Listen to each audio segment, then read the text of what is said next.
dos evangelhos sinóticos.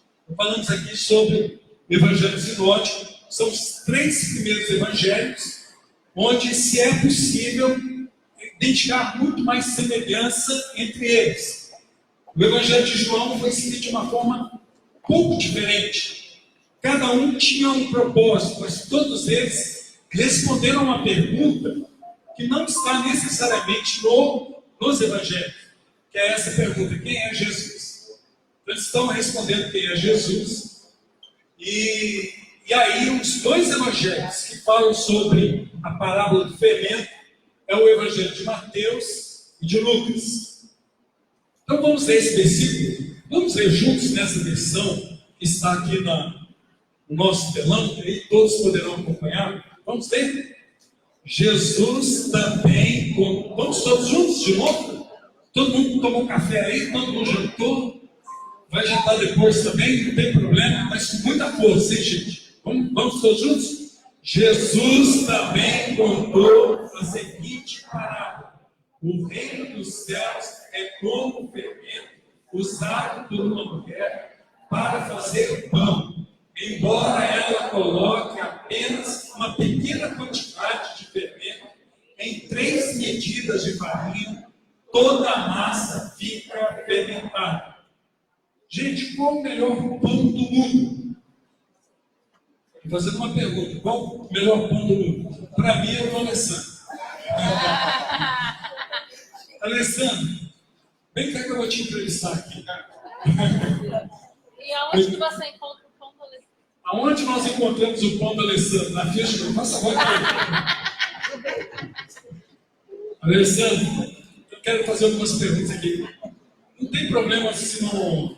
Você tem que fazer a pergunta: você, quando faz o pão, você compra o fermento já pronto ou você faz o fermento natural?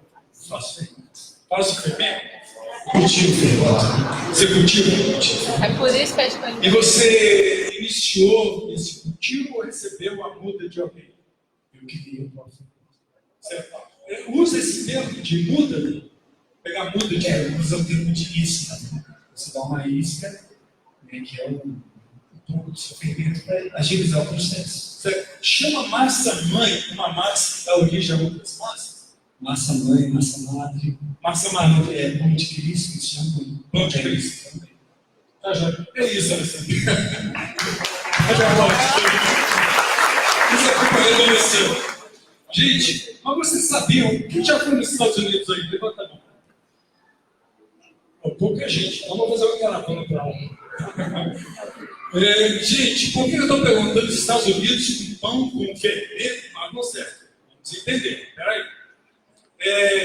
Quem já foi São Francisco é mais difícil. Quem já foi em São Francisco, de repente andou lá naqueles bondinhos. Eu não sei como é que é o nome do bondinho. O pessoal pode me ajudar. É streetcar? O bondinho de São Francisco, alguém sabe? De qualquer forma, nós temos a nossa missão no Bittencourt. É streetcar. Você lembra o nome do bonde lá de São Francisco? Agora também, mas tudo bem.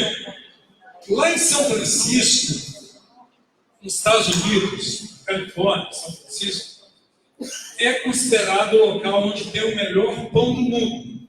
Eu não sei quem fez a pesquisa, mas lá é considerado. Por que é considerado? O nome do local chama Bold Bakery. Isso numa pronúncia inglesa. Mas a pronúncia certa seria Baudin, porque é uma família que veio da França, dos Estados Unidos, e eles então começaram uma padaria. Por que o senhor está falando tudo disso? Fica firme aí, não foge no pensamento, não, que você vai entender. Essa família desenvolveu uma receita em São Francisco que tornou o pão... Muito obrigado. Mais 1 hora de pregação. Eu brinco aqui, meu pastor, cada copo d'água, 1 hora de pregação.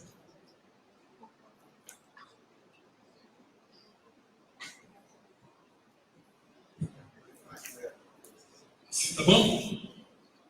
Meu assistente ali que sou quem colocar?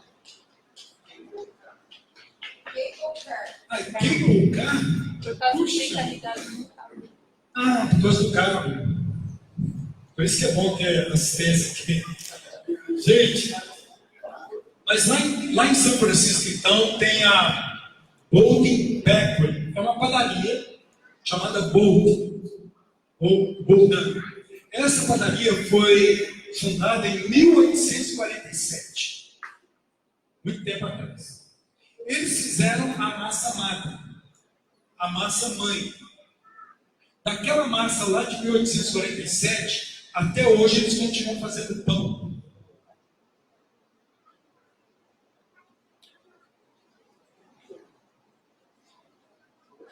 Eu nunca vi essa explicação para essa parábola do fermento. Então presta atenção que isso é muito importante. O fermento que Jesus está falando não é o fermento Fleischmann. É Fleischmann? É o fermento natural. E quando nós temos essa parábola de um versículo, muitos teólogos, pastores, pregadores, entendem o fermento como se fosse uma coisa ruim e fazem uma outra interpretação. Porque na Bíblia, algumas passagens, o fermento é uma símile, é uma comparação, é uma analogia a alguma coisa ruim. Tanto é que a Bíblia vai falar do fermento dos fariseus. Tanto naquela comparação como nessa, significa que uma coisa boa, ela pode influenciar, crescer e ser uma coisa muito maravilhosa. Como algo ruim também. Se você estiver no meio do povo de Deus, um fermento ruim, uma pessoa amargurada, uma pessoa que está ruim na fé, ela é capaz de também contagiar toda a igreja com se a igreja não buscar mesmo a Deus, não firmar mesmo com Deus. Às vezes um fermento ruim pode prejudicar a igreja toda. No entanto, pelo contexto, porque nessas 4 primeiras parábolas que eu já apresentei, com a de hoje, Jesus está falando aos seus discípulos, mas também à multidão. Eu acredito que seria um fermento não muito bom se Jesus fosse falar apenas aos seus discípulos. Isso é uma interpretação minha. Então ele estava falando à multidão e aos discípulos. As 3 últimas do capítulo 13, nós vamos falar ainda, vamos continuar a série, Jesus falou essas parábolas apenas aos seus discípulos. Tudo bem? Vamos continuar. A história que Jesus conta aqui nessa parábola é uma experiência comum em toda a casa hebraica daquela época. Jesus usa uma história como uma lição bem objetiva para ilustrar o reino dos céus. Então ele vai falar de uma mulher nessa parábola tão pequena, mas ele fala de uma mulher, ele vai falar do fermento e ele vai falar de 3 medidas de massa. Pesquisando, nós sabemos que uma medida de massa equivalia a 13 litros, mais ou menos. 3 medidas de massa daria o quê? 39 litros. É muita coisa. Não sei se vocês conseguem dimensionar, mas 39 litros de farinha de trigo é muita coisa. Provavelmente uma mulher sozinha para fazer, ela faria, mas seria difícil. Você geralmente quando faz pão, você já fez, qual a maior quantidade você já fez a lição? 1 quilo só. Você nunca fez tanta massa assim de 39 litros? De uma vez só? Aqui Jesus está falando de uma mulher que fez uma massa de 39 litros. O que isso significa para nós? Aí é que entra aquilo que o Celso e o irmão Domingos amam, hermenêutica, eles estão estudando teologia. A interpretação do texto, o que isso significa para nós? A mulher, fermento e as 3 medidas. Se nós formos lá para o Apocalipse, vai aparecer a história de uma mulher. Uma mulher lá do jardim, uma mulher que veria dela aquele que pisaria na cabeça da serpente, a mulher que é perseguida pelo dragão, e a mulher que vai vencer todas as coisas. Então, gente, mas o que nós queremos destacar em primeiro lugar? Primeira coisa é o seguinte: 3 medidas de farinha. Já foi citado na Bíblia. Está lá em Gênesis capítulo 18. Foi quando Abraão recebeu a visita de anjos, que representavam o próprio Deus. E ali, Abraão, segundo o texto de Gênesis 18:6, vai dizer o seguinte: Abraão voltou correndo para a tenda, para sua casa, e disse a Sara, sua esposa: rápido, pegue 3 medidas da melhor farinha, amasse e faça alguns pães. Era muita medida. Mas Abraão queria oferecer o seu melhor para Deus. Ele entendia que aquela presença daqueles anjos era como se Deus estivesse visitando a casa dele, reafirmando a promessa com ele. Então, desde aquele momento para frente, 3 medidas de farinha estavam impregnadas na história do povo de Israel.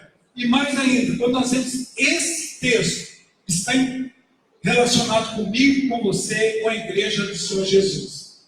Porque nós somos da mesma massa. Você pode pensar de uma forma diferente, pode ter uma teologia diferente, mas se você crê em Jesus, se você crê na palavra, se você leva a sério a sua vida cristã, nós somos da mesma massa. Eu sei que às vezes tem gente que quer ser de uma massa melhor, e se acha uma massa melhor. Eu gostaria que você olhasse para a nossa igreja, que você fosse a igreja do Senhor Jesus aqui, mas que você nunca nos considerasse melhor do que qualquer outra massa, porque nós somos da mesma massa.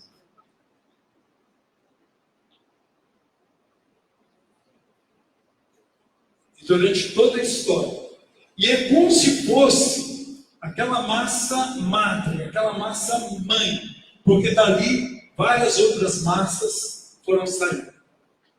Vocês sabiam que na história do povo de Israel, quando uma menina vai casar, nós temos descendentes de Israel aqui, gente, de judeus, mas direto, não aqueles que têm sobrenome como no Brasil tem, de Oliveira, né?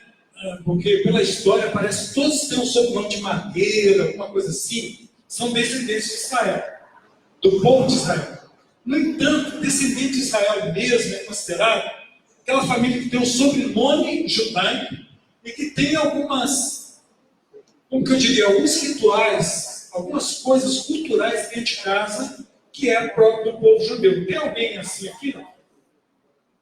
Vai parecer corajoso. Né? Eu acho que a Rebeca né? Distante, né? Já. Mas tem mais alguém que é descendente de judeu? Sabe o que acontece quando uma menina vai casar e pertence ao povo judeu? A mãe dá uma porção da massa para que ela continue e receba da família uma herança espiritual e de bênção. Então ela continua a história do povo de Deus, porque ela veio da mesma massa, do mesmo terreno. Queridos, a história do povo de Deus é a história como se fosse de um bastão, uma corrida. Vieram lá o povo do Antigo Testamento, o povo do Novo Testamento, vieram os pais da igreja, vieram os reformadores, vieram os grandes pregadores, Moody, Billy Graham, e agora nós estamos nesse tempo levando o bastão do Evangelho. Nós recebemos a mesma massa e continuamos até a volta de Jesus. Segundo lugar, eu quero destacar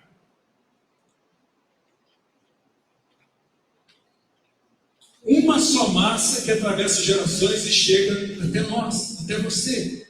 Nós temos aí Hebreus 1 e 2, que diz assim: por muito tempo, Deus falou várias vezes e de diversas maneiras a nossos antepassados por meio dos profetas. E agora, nestes últimos dias, Ele nos falou por meio do Filho, o qual Ele designou herdeiro de todas as coisas, por meio de quem criou o universo. Então Deus, ele continua falando, ele é o Deus da história. Ele é o Deus que guia tudo segundo o propósito dele.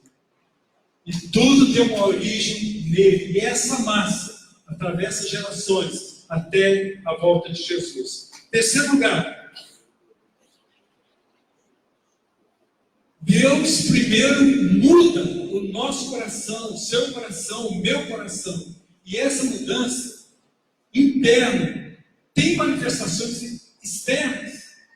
Ou seja, esse fermento que transforma, que faz com que sejamos o pão de Deus para alimentar gerações, para alimentar a nossa nação, para alimentar o mundo de hoje. Queridos, algo maravilhoso é que o Evangelho é contagiante. A igreja, ela precisa apenas pregar e viver o Evangelho, apenas. Porque quem vai nos encher da unção e do poder, quem vai ser esse fermento que vai levedar a massa, que vai inflar, que vai fazer com que sejamos pão para as pessoas, é o Espírito Santo. É Ele que nos muda, é Ele que nos transforma. E aqui nós temos o texto de João, capítulo 9, verso 25, onde Jesus curou o cego, lhe devolveu a vista no dia de sábado. Os religiosos se revoltaram, porque no sábado não era para trabalhar. E a cura que Jesus tinha feito era como se fosse um trabalho. Então eles estavam mais apegados ao ritualismo, à força da doutrina, entre aspas, da religiosidade, que eles recriminaram Jesus e foram atrás daquele homem. Então, como assim? Tentando desacreditá-lo e também o próprio Senhor Jesus. E quando o apertaram demais, ele respondeu assim: de uma coisa eu sei, eu era cego e agora eu vejo. Eles muitas vezes vão apertar você na sua fé, na sua forma de acreditar. E muitas vezes o argumento parece um argumento contra o outro. Mas não há argumento contra fatos, contra aquilo que Jesus fez na sua vida. Eu era cego e agora eu vejo. Então não há argumento com aquilo que Deus fez em você e através de você. Você faz parte do fermento, da massa. E dessa mulher, que é o povo de Deus, a igreja do Senhor Jesus, que aguarda o seu noivo naquele dia especial, na volta de Jesus. Quarto lugar, o efeito do reino de Deus é abrangente. Assim como o fermento leveda a massa e a faz crescer. Queridos, essa igreja, as igrejas nessa região, na cidade de Passos, vai fazer diferença não pela sua capacidade ou de qualquer outra pessoa, nem da minha, mas porque Deus tem interesse de salvar essa região. Ele tem interesse que o fermento levede a massa, que o fermento faça diferença nessa massa.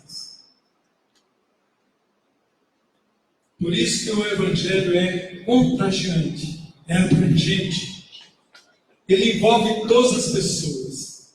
E Atos 17,6 vai dizer o seguinte: estes que têm alvoroçado o mundo chegaram à terra, chegaram à Bíblia.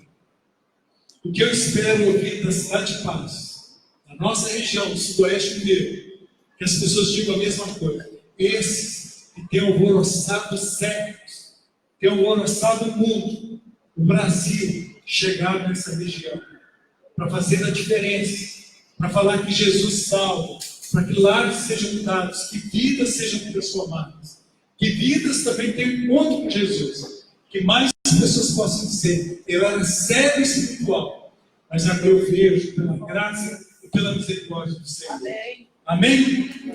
Verso Mateus 5, 13 a 14, lá o quinto e último. Embora o reino de Deus funcione invisivelmente, seu efeito é evidente para todos. Gente, a igreja que não faz a diferença, que diferença faz? A principal diferença que uma igreja vai fazer hoje e sempre é o amor. Eu não preciso concordar com nada, eu não preciso falar que pecado não é pecado. Eu não preciso ter um discurso politicamente correto para amar as pessoas. Eu posso ter um discurso biblicamente correto, devo ter, como cristão, e, sobretudo, amar todas as pessoas. Poder abraçar todas as pessoas. Nós falamos aqui sobre a Cristolândia, o testemunho da Silvia me impactou muito. Ela